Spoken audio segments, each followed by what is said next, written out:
그 인도네시아 보고르에는 동남아시아 최대의 방생형 그 동물원 타만 사파리가 있습니다. 그 야생동물은 환경에 민감하고 세계에서 오는 많은 관광객으로 인해서 스트레스를 받기 때문에 사파리 안에는 안전을 위해서 이렇게 훈련된 조련사들이 이렇게 배치가 되어 있다고 합니다. 인도네시아 원숭이들은요, 싸납고 무서운 소리를 자주 내서 항상 이 관광객들이 관광을 할 때에 조심해야 하는데, 어느 날 원숭이에게 어린아이가 이 과자를 줄 듯 말 듯 이렇게 약을 올리자 갑자기 그 원숭이가 막 위협적으로 소리를 지르면서 행동하면서 그 아이의 팔을 잡고 놓아주지 않는 일이 발생했어요. 그러자 조련사가 황급히 달려와서 이 주머니에서 무엇인가를 꺼내더니 성난 원숭이의 눈앞에서 동물원 안쪽으로 멀리 탁 던져버리는 거예요. 그가 던진 것은 뭐냐? 작은 이 바나나였어요. 바나나. 그 원숭이는 곧바로 아이의 팔을 놓고 바나나를 향해서 달려간 거죠. 조금 전까지는 그 아이를 위협하더니 자기가 좋아하는 바나나를 보자 더 이상 아이의 그 손에 과자에 집착하지 않게 되더라는 것입니다. 오늘 우리에게 주신 본문 말씀이 기록된 에레미야 50장부터 51장에는 하나님의 무서운 심판이 바벨론에 임박했음이 예고됩니다. 에레미야서에서 열방을 향한 심판은요, 애굽 심판에서 시작해가지고 바벨론 심판으로 마무리가 됩니다. 그러니까 역사적으로 바벨론은요, 작은 나라에 불과했어요. 처음 시작은 아주 작은 나라에 불과했습니다. 그러나 BC 612년에 아수르를 멸망시킨 뒤에 고대 근동의 맹주, 따라올 자가 없는 그런 맹주가 되어서 큰 영향력을 발휘합니다. 하지만 훗날 바벨론에 대항하는 신흥 강대국이 등장을 하죠. 바로 페르시아, 바사라고 하는 나라입니다. 페르시아는 근동 지역에서 그 영향력을 점차 확대합니다. 마침내는 자신들과 함께한 연합국을 넓은 의미에서 메데 바사라고 부릅니다. 오늘날로 말하면 메데 앤 바사. 그래서 에스더 시대 그리고 다니엘 시대가 바로 메데 바사 시대입니다. 그리고 철옹성 같던 바벨론을 멸망시키고 강력한 신흥 제국으로 급부성합니다.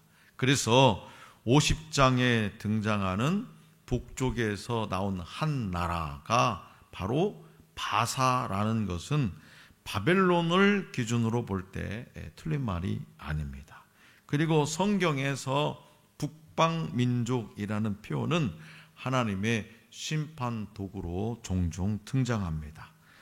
역사적으로 보면 바벨론 동쪽, 남동쪽, 바벨론 남동쪽에 위치한 페르시아가 이 바벨론을 멸망시켰습니다. 페르시아는 BC 539년 바벨론 북쪽의 오피스에서 바벨론의 군대를 크게 이겨버립니다. 자, 이건 뭘 얘기하냐? 그냥 페르시아가 바벨론의 군대를 이겨버렸대. 그것으로 끝나는 것이 아니라 하나님의 말씀은 반드시 이루어진다는 사실을 증명하는 하나의 실예입니다. 사실 이 에레미야 당시에 바벨론이 멸망한다? 바벨론 제국이 멸망한다는 말을 한다면 그 누구라도 비웃었을 겁니다. 하지만 하나님은 반드시 하나님의 말씀을 이루신다는 거예요. 에레미야는 바벨론의 멸망 예언을 통해서 하나님을 세계 역사의 주권자이시면서 우상을 무너뜨리시는 창조주로 선포합니다. 그리고 바벨론 심판과 멸망의 예언은 이스라엘 공동체에게 위로와 희망의 메시지가 되었어요. 생각해 보세요. 일본이 멸망한다. 일본이 심판당한다. 그 얘기를 들었을 때 일본은 심판하고 멸망당하고 일본 민족들에게는 그렇게 들리지만 우리 한민족에게는 어떻게 들리겠어요? 희망의 메시지죠. 위로의 메시지가 되는 거죠. 왜냐? 바벨론이 망하고 나면 그곳에서 포로 생활을 하던 이스라엘 공동체는 자유와 해방을 얻을 수 있기 때문입니다. 그러나 이 예언이 곧바로 이루어지는 것은 아니었다는 거죠. 유다가 바벨론에게 멸망한 후 70년이 지나야, 유다가 바벨론에게 멸망한 후 70년이 지나야만 하나님의 백성은 약속의 땅으로 다시 돌아올 수 있었을 겁니다. 그래서 이 예언은 에레미야 선지자에게는 허락되지 않는 미래예요. 에레미야 선지자에게. 지금 에레미야는 바벨론이 멸망한다, 바벨론이 심판당한다, 하나님의 말씀은 그대로 이루어진다, 막 여기저기 다니면서 선포하고 다니지만 에레미야에게는 허락되지 않은 미래예요. 하지만 하나님은 에레미야 선지자를 통해서 그 이스라엘 후손들에게, 당신의 백성들에게 이루어질 일을 선포하고 계십니다. 자, 그래서 에레미야 선지자는 하나님의 뜻을 받들어서 시드기야 왕 통치 제4년 BC 594년부터 BC 593년에 바벨론의 멸망과 유다의 회복에 대한 말씀을 전하죠. 자, 본문 말씀 1절부터 3절을 다 같이 받들어 읽겠습니다. 1절부터 3절. 자, 시작. 여호와께서 선지자 에레미야에게 바벨론과 갈대아 사람의 땅에 대하여 하신 말씀이라. 너희는 나라들 가운데에 전파하라, 공포하라, 깃발을 세우라. 숨김이 없이 공포하여 이르라. 바벨론이 함락되고 벨이 수치를 당하며 모로닥이 부스러지며 그 신상들은 수치를 당하며 우상들은 부스러진다 하라. 이는 한 나라가 북쪽에서 나와서 그를 쳐서 그 땅으로 황폐하게 하여 그 가운데 사는 자가 없게 할 것임이라. 사람이나 짐승이 다 도망할 것임이니라. 아멘. 하나님은 바벨론을 타락한 유다를 징계할 도구로 사용하셨습니다. 타락한 유다를 하나님은 그대로 보고만 있을 수가 없어서 바벨론을 하나님의 도구로 사용하셨잖아요. 이방 민족인 바벨론. 그러나 바벨론은요, 자아 도취에 빠져가지고 교만과 우상 숭배에 크게 달합니다. 그리고 바벨론은 주변 국가들을 정복하고 하나님 백성인 유다를 멸망시킨 것이 자신들이 믿는 신 벨과 무로닥 때문이라고 이렇게 자랑하는 거예요. 우리 이 조그만 나라가 이렇게 강성하게 된 것은 다 우리가 믿는 벨 신과 무로닥 신 때문이라 이렇게 자랑하는 거죠. 이에 대해서 하나님은 보면 에레미야에게 바벨론에게 임할 심판을 열방에 분명히 전하라 말씀하십니다. 본문 말씀 2절에 바벨론이 함락되고, 이 함락되고에 쓰인 히브리어 닐크다라는 말은요, 점령되었다라는 의미로 바벨론이 하나님의 주권에 의해서 멸망한 것으로 보는 예언적 완료형입니다. 멸망당했다, 점령되었다라는 거죠. 그래서 하나님은 바벨론이 의지하고 섬기던 신들을 심판하시는데, 이는 그들이 고대 근동에서 맹주가 된 것은 그들 신이 강력해서가 아님을 상기시켜주고 있습니다.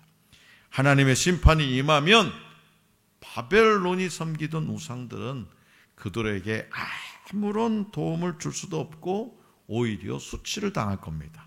그래서 본문 말씀 2절에서 수치를 당하며 부스러지며 수치를 당하며 부스러진다라는 표현은 헛된 우상들이 자신을 지키지 못하고 두려움에 사로잡혀 무기력해지는 모습을 나타내는 거죠. 그리고 본문 말씀 3절에서 한 나라, 이 한 나라라고 하는 것은 북방에서 오는 페르시아, 즉 바사를 의미합니다. 이처럼 하나님은 선지자 에레미야를 통해서 예언하시고 하나도 빠짐없이 이루시고 성취하십니다. 그 역사가 지금 이 순간에도 앞으로 미래에도 계속 이루어진다는 사실이죠. 그리고 그 역사적 사실을 통해서 오늘 저와 여러분에게도 동일하게 말씀하시는 거예요. 또한 에레미야는 하나님의 심판은 멸망이 아니라 생명에 있으며 하나님의 사랑을 깨닫게 하기 위함을 강조합니다. 그리고 하나님은 그날 그때에 이스라엘과 유다가 회복될 것을 선포하십니다. 자, 본문 말씀 4절과 5절을 다 같이 받들어 읽겠습니다. 4절 5절 시작. 여호와의 말씀이니라. 그날 그때에 이스라엘 자손이 돌아오며 유다 자손도 함께 돌아오되 그들이 울면서 그 길을 가며 그의 하나님 여호와께 구할 것이며 그들이 그 얼굴을 시온으로 향하여 그 길을 물으며 말하기를 너희는 오라 잊을 수 없는 영원한 언약으로 여호와와 연합하라 하리라. 아멘. 자, 그렇다면 여기서 그날 그때는 구체적으로 무엇을 의미할까? 그것은 바로 교만과 우상숭배에 도취해서 스스로 하나님처럼 행동하는 바벨론이 멸망할 때입니다. 동시에 하나님의 사랑을 깨닫고 돌아오는 이스라엘과 유다는 회복될 때입니다. 이스라엘과 유다가 회복될 때 바로 그것이 언제냐? 그날과 그때. 바벨론이 멸망할 때가 언제냐? 그날 그때입니다. 그날 내 이스라엘 백성들은 돌이켜 언약의 말씀을 구할 것이고 뭐냐? 포로 생활 마치고 하나님의 은혜로 집으로 돌아오면서 뭐라고?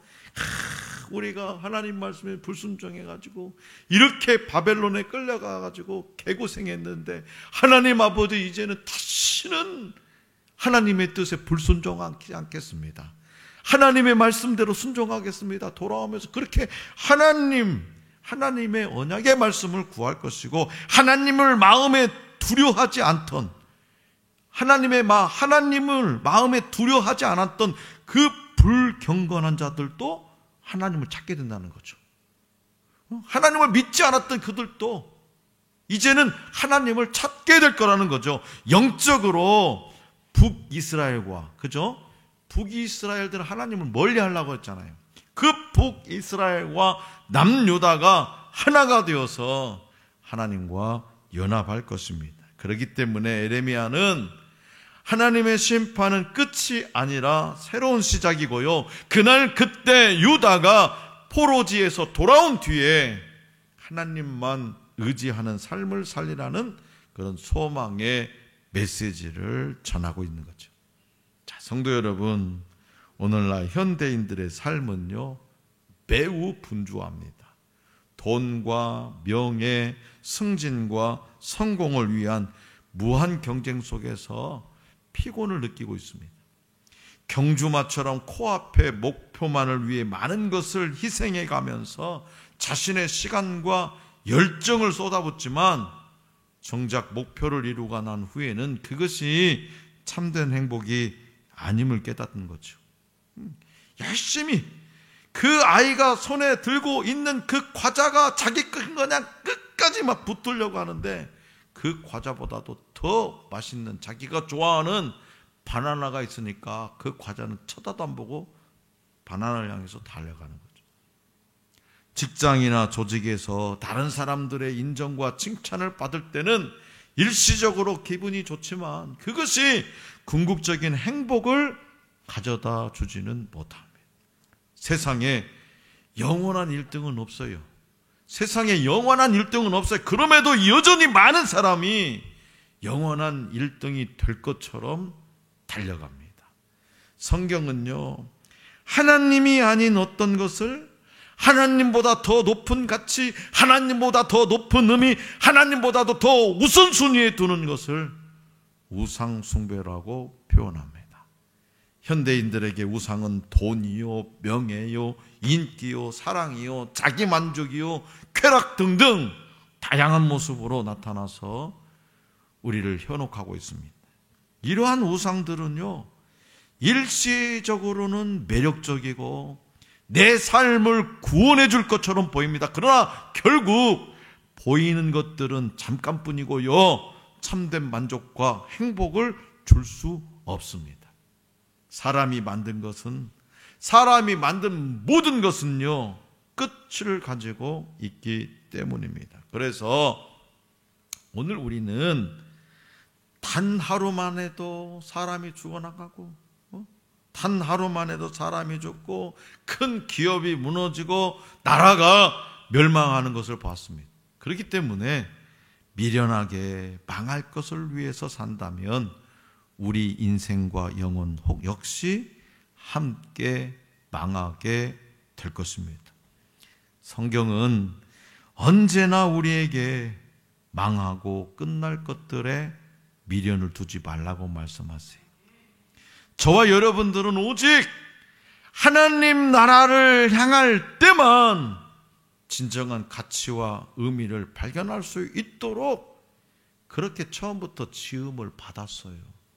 그렇게 우리의 인생이 세팅이 되어 있는 거예요. 하나님 나라를 향할 때만 우리의 삶의 진정한 가치, 우리의 삶의 진정한 의미를 발견할 수 있도록 처음부터 그렇게 세팅이 되어 있는 거예요. 따라서 우리는 헛된 것에 마음을 빼앗기지 말고 하나님만을 바라보아야 합니다. 그럴 때 세상에서는 맛볼 수 없는 참된 만족을 경험하고 누릴 수 있다는 사실을 기억하시기 바랍니다. 이스라엘이 회복되는 비결은 뭐냐? 이스라엘이 다시 포로에서 자유로 그 해방, 그 회복되는 비결은 뭐냐? 하나님께로 돌이키는 거예요. 하나님 앞으로 돌아와야 이스라엘의 진정한 회복이 있는 거예요. 거룩하신 하나님과 연합하여 회복되려면 죄의 자리를 끊어 버려야 되는 거예요. 이는 오늘날 그리스도인인 저와 여러분에게도 마찬가지입니다. 지금까지 하나님보다 내 유익과 만족을 위해 살아왔다면 이제는 삶의 목적과 가치를 수정해야 돼. 수정. 값없이 베풀어 주신 은혜에 합당한 응답으로 그리스도와 연합하여 하나님께 영광을 돌리는 삶을 살아야 합니다. 하프타임의 저자 밥 버포드는요, 인생을 축구 경기에 비유했어요. 다시 말해서 인생도 축구처럼 전반전 45분, 하프타임 15분, 후반전 45분으로 구성이 된다라는 거죠. 그래서 그는 여기서 전반전, 하프타임, 후반전 이 세 영역에서 하프타임을 가장 중요시하게 했어요. 하프타임은요, 전반전의 어떤 성공과 실패를 분석해가지고 후반전을 대비하는 거죠. 그는 앞만 보고 달리는 우리 인생에도요, 하프타임이 꼭 필요하다고 지적합니다. 그 이유는 바로 인생은요, 속도보다 방향이 중요하기 때문에. 인생은 속도보다 방향이 중요해요. 어디를 향해서 내가 지금 걷고 있냐, 달려가고 있느냐, 그 방향이 중요해요. 인생의 전반전이 나를 위한 삶이었다면 후반전은요, 주님 안에서 가치 있게 살아야 진정한 행복을 누릴 수 있기 때문입니다. 비록 이스라엘이 전반전에는 실패했을지라도 하프타임에 바벨론 포로기라고 하는 그 하프타임에 아수르 제국의 포로라는 그 하프타임에 죄에서 돌이켜 다시 하나님과 연합하면 후반전에는요 새로운 이스라엘로 거듭날 것입니다. 하나님을 사랑하고 경외하는 제사장 나라로 다시 우뚝 서게 될 줄로 믿습니다. 우리 인생도요 이제는 우선순위를 재정비할 때 이제부터라도 하프타임의 시간을 가지고 우선순위를 재정비할 때에 가치 있는 것과 가치 없는 것들이 정리되어서 진정한 가치를 따를 수 있게 될 줄로 믿습니다. 세상과 벗하지 말고 하나님과 연합하는 언약 백성이 되어야 될 줄로 믿습니다. 하나님의 백성은요 바벨론에 거하지 않아요. 바벨론이 어디입니까? 바벨론은 세상이에요. 가나안도 세상이니 바벨론도 세상이에요. 그것은 풍요와 행복을 주는 것처럼 보이나 죄악과 우상이 가득한 곳입니다.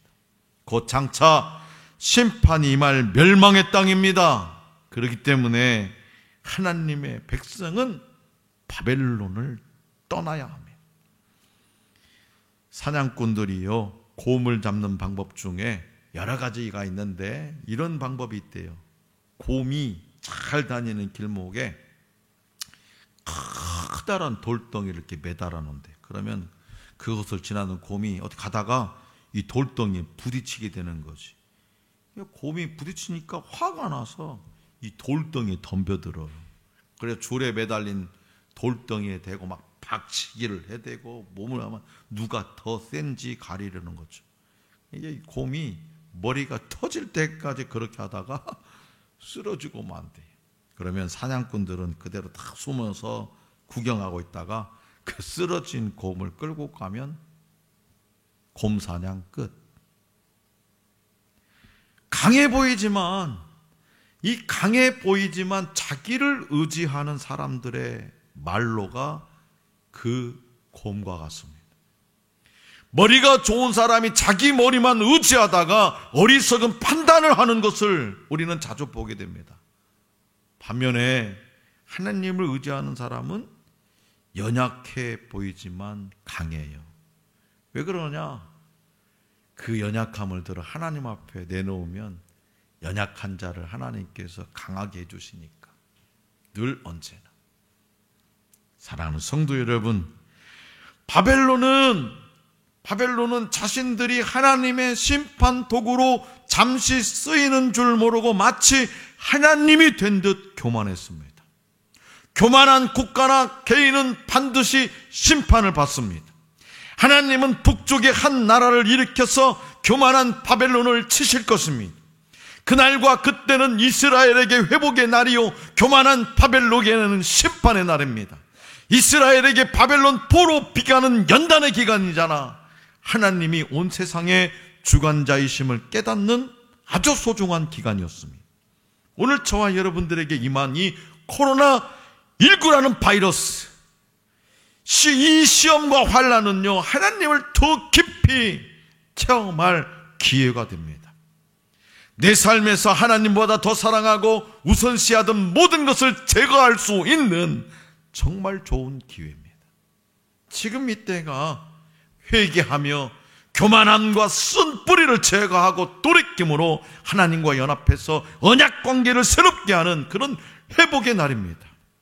나중에는 사라져 없어지고 말 것이 아니라 영원한 하나님 말씀에 초점을 맞추는 그런 시간입니다. 예레미야 선지자는 본문 말씀 8절에서 바벨론 치하에서 벗어나는 모습을 양떼에 앞서가는 숫 염소에 비유하면서 즉시 빠져나와야 한다.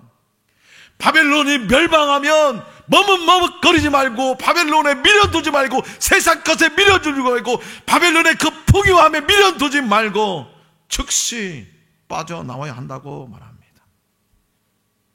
70년이 지나면, 바벨론 포로 생활 70년이 지나면 그 환경에 익숙해져서 빠져나오기가 힘들기 때문입니다.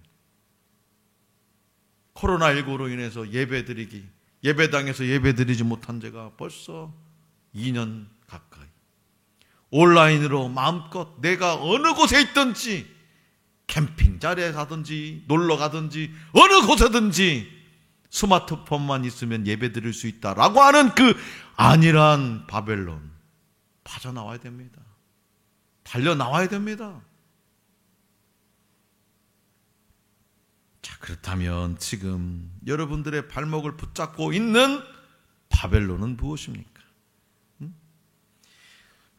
예배의 자유로움입니까? 술입니까? 담배입니까? 세상의 목적입니까? 뭡니까? 신앙생활의 목적을 잃고 바벨론 문화를 동경하며 그들이 추구하는 것을 바라보고 있지는 않으십니까? 아니, 같이 그 세상 사람들과 어울려서 씹고 뜯고 맛보고 즐기고 있는 것은 아닙니까? 바벨론은 반드시 함락된다고 하나님은 예레미야 선지자를 통해서 분명하게 말씀하셨습니다. 헛된 것에 마음을 빼앗기지 말고 하나님만 바라보라고 말씀하십니다. 죄의 자리를 끊어버려야 한다고 하나님은 말씀하십니다. 그러므로 하나님 외에 의지하던 것을 내려놓고 하나님께로 돌이킬 때 참된 회복의 그날과 그때를 맞이할 수 있다는 사실을 기억하시기 바랍니다. 그날과 그때에 바벨론으로부터 도망쳐 나와서 하나님과 연합하기를 힘쓰는 우리 모두가 될 수 있기를 간절히 기원합니다.